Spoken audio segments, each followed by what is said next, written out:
The Competition Commission has recommended that Massmart's sale of Cambridge Food, Rhino and Massfresh to Shoprite be approved. Now, this deal is estimated to be worth more than 1 billion rand, and it forms part of the requisite regulatory approvals. For more on this, we're joined by Chief Economist at the Competition Commission, James Hodge. A very good evening to you. Thank you so much for joining us on Newzroom Afrika. The Competition Commission has given the nod, essentially, for Massmart's sale of their businesses to Shoprite.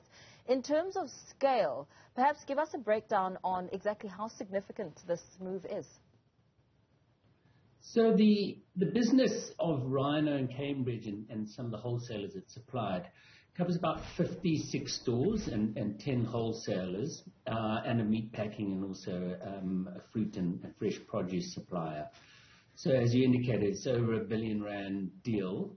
But importantly, at this stage, that unit within Massmart has been underperforming and incurring losses.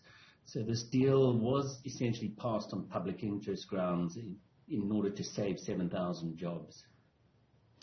What we know is that Walmart, which owns Massmart, is also currently in the middle of some form of turnaround strategy that has now moved beyond shutting underperforming stores to better focus perhaps on performing businesses.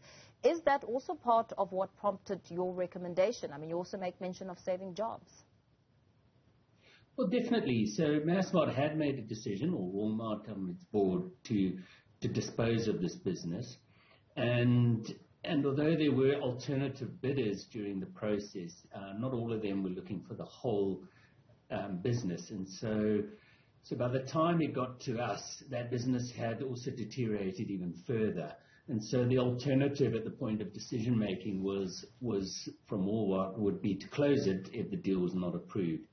So we were faced with some difficult choices at that stage, but we did impose a host of remedies.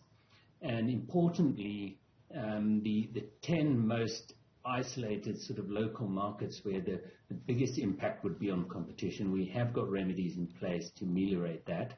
So Massmart in 6 of them will sponsor a new entrant and offer all their systems and support to ensure that entrant succeeds. And Shoprite in another 4 will franchise the Massmart stores. So there were other areas we had concerns, but those were the most problematic. And then there are other benefits, saving the 7,000 jobs and employee share scheme and support for the suppliers that would otherwise also lose their business. The impact of COVID-19 as well as the July looting and violence must have also had a big impact on Massmart's profits. Absolutely. I think a lot of the retailers still sit with stores that have closed. And even the consumers in those areas now have limited choices. And so this has caused a deteriorating environment for some of the businesses. And we're certainly finding now that more and more we're faced with mergers where the target firm is failing or is in deep trouble. And we probably expected that more at the beginning of the COVID pandemic, but I think the slow squeeze of that and the deterioration of the economy and now other sort of events such as the flooding and the riots have all contributed to the sort of slow deterioration in conditions for many of these businesses and the need to sell. When it comes to expansion, debt, and perhaps plans for profitability, how will this deal now benefit Massmart in itself? Well, Massmart gets rid of a loss-making unit. So in that respect, the unit, as it continued to operate, would dig deeper into their profits and ensure that their losses, which they're making at the moment, would grow. And that needs to be funded by debt. So it relieves them of a burden, you would say. I think for Shoprite, it's a stronger retailer, obviously. It's looking to expand. And for them, they're able to probably turn these stores around and make them profitable, which secures the jobs in the long run. And at what stage of this takeover are we now looking at? So the Competition Commission has approved it, but because it's a large merger, it also has to be approved by the Competition Tribunal. And so it will go to them for decision making in the next few weeks.